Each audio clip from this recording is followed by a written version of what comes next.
आज़ाद हिंद फौज Indian national army स्थापना 1 सितंबर 1942। संस्थापक कैप्टन मोहन स्थल मलाया। आदर्श वाक्य एकता, वफादारी और बलिदान। मूल मंत्र 3M। Money main material.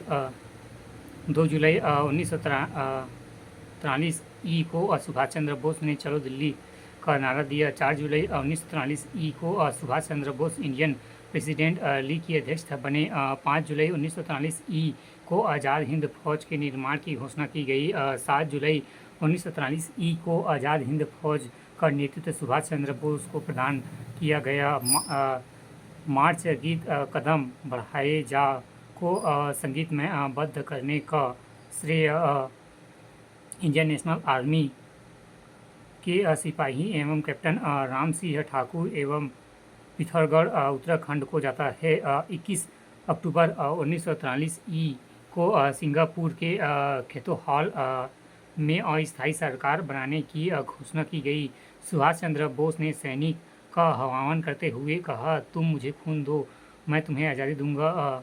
6 जुलाई 1944 ई को सुभाष चंद्र बोस ने आज़ाद हिंद रेडियो के प्रसारण में महात्मा गांधी को संबोधित करते हुए कहा, भारत की स्वाधीनता का आखिरी युद्ध शुरुआत हो गया है। राष्ट्रीय पिता महात्मा गांधी की मुक्ति के इस पवित्र युद्ध में हम आपका आशीर्वाद और शुभकामना चाहते हैं। सर्वप्रथम गांधी जी के लिए राष्ट्रीय पिता शब्द का प्रयोग सुभाष चंद्र बोस ने किया था। 8 अप्रैल 1944 ई को आज़ाद हिंद फौज ने मणिपुर के मोहरांग पर नियंत्रण स्थापित करके स्वतंत्रता का झंडा फहराया।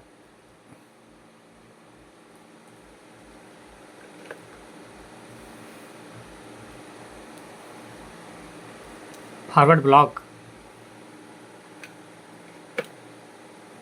1930 ई के बाद सुभाष चंद्र बोस व महात्मा गांधी के मध्य मतभेद बढ़ते गए।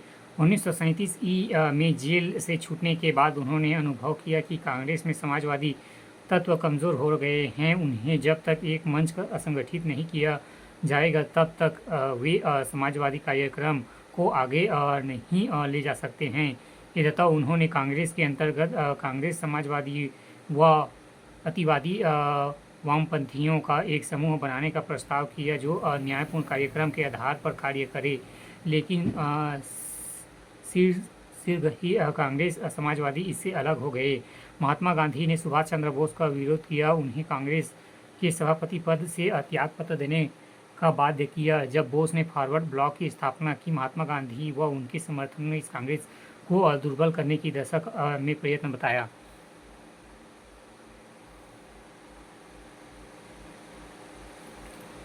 द्वितीय विश्व युद्ध की अवधि में फॉरवर्ड ब्लॉक में साम्राज्यवाद के विरुद्ध संघर्ष जारी रखा।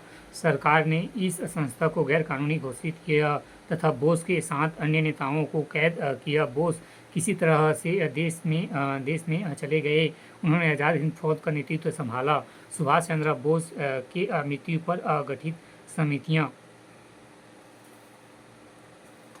समिति आयोग वर्ष एवं प्रधानमंत्री पहला शाहनवाज समिति 1956, प्रधानमंत्री पंडित जवाहरलाल नेहरू। दूसरा खोसला आयोग 1970 इंदिरा गांधी।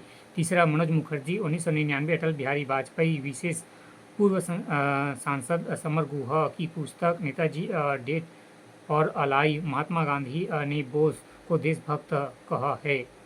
सुभाष चंद्र बोस की आत्मकथा द इंडियन स्ट्रगल।